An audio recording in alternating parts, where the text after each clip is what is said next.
Hi everybody, this is Jamal from Jayz Internet Solutions. Welcome to another episode of Jayz TV.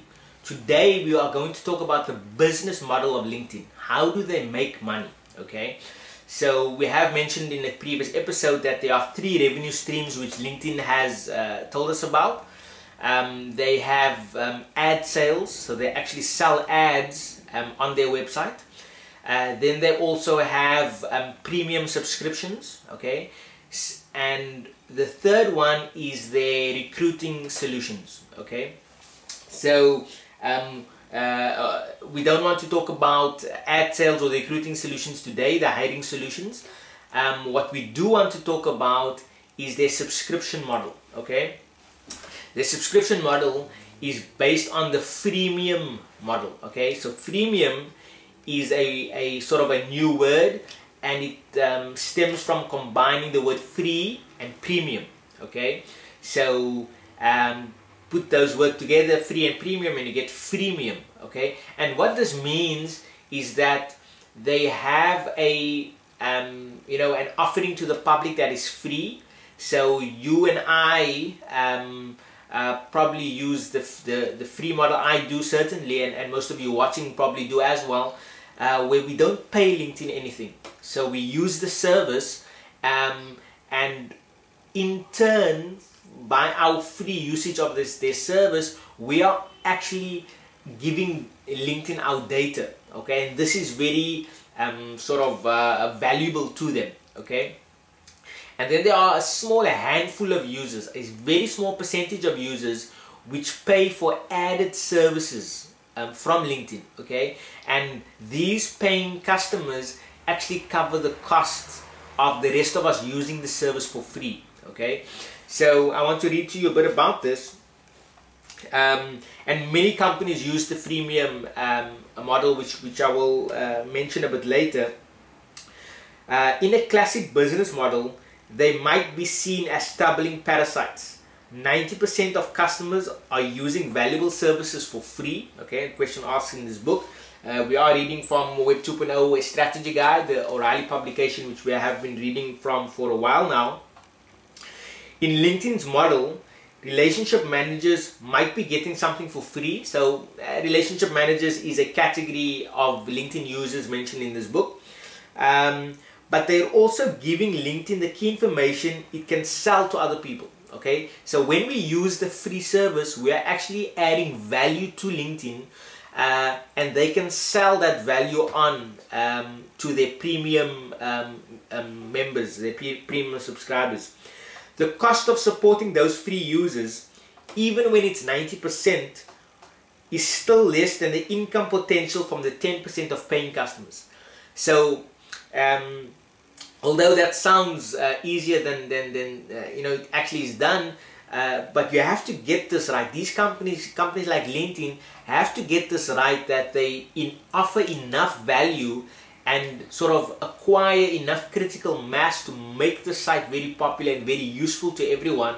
So and then on top of that, they need to attract paying customers with a unique solution, a unique offering that's valuable enough for those customers to actually pay for those services. Okay,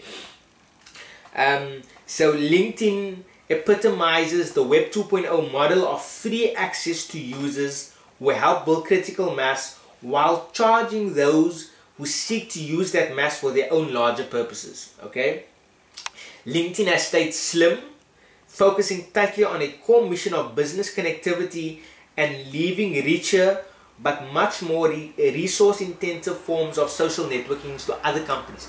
Now, I have mentioned this in a previous episode, that LinkedIn has stayed very strict to its niche area, being the business social networking website of note. Okay, they haven't sort of tried to be everything to everyone. Okay, which as an entrepreneur, everyone knows that's a bad idea, although we are often inclined to do that. Okay, even myself, we fall into this trap very often. So what LinkedIn has done is they've stayed sort of on a straight line, serving business professionals only, not going sort of on tangents and trying to be everything to everyone. And they have managed to get the formula right, where they offer value to a big mass of free users, and then they also are able to add value to a small group of paying customers, which actually covers the cost of those free users. Okay, so another company that I want to mention who has done extremely well with a freemium model is Evernote. If you go to evernote.com, it's a note-taking service. I use Evernote on a daily basis. I don't go one day without using Evernote, but I do use the free service. Okay, and there are a small number of Evernote customers that actually sort of generate a revenue of $800 million per year for Evernote. So with the overwhelming mass of Evernote users being free customers, they do have a small group of paying users which actually bring in $800 million in revenue per year for the company. Okay, that's phenomenal. One freemium service which I do use is Flickr. Okay, the photo sharing service. We did have an episode of Flickr a couple of months ago, and I actually pay Flickr an annual subscription because I am very much about using photos and video for the web. So I need a strong and sort of feature-rich Flickr account. So I'm currently in my second year of paying subscription to LinkedIn. And many of you watching this video, I know that you probably didn't even know that Flickr has a premium paying service, okay? Because most people, the overwhelming majority of people, use the free Flickr service, okay? Which is great, but it, for me, it did become limited, and that's why I had to go on to the premium model. And that's how Flickr makes their money, by people like myself using the freemium or using the paying subscription rather. Okay, and then you get on the other side of it, where on Evernote, for example, and LinkedIn as well, where I'm part of the free user base, not paying anything, and then there are other people who are actually paying the subscription models on those sites. Okay, it's pretty interesting. I do suggest that you consider the freemium model when you are starting an online business, a Web 2.0 company, and see if that's the right model for you. You might want to blend it with other models like ad sales, which LinkedIn does, and also another vertical like LinkedIn does with their hiring solutions, okay, which we might cover in another episode as well. So this is all I want to speak about today for this episode of Jayz TV, the freemium business model. And it's you know, a very interesting model. I do suggest that you look into it. Thank you for watching. This is Jamal from Jayz Internet Solutions. Until we meet again, crush it.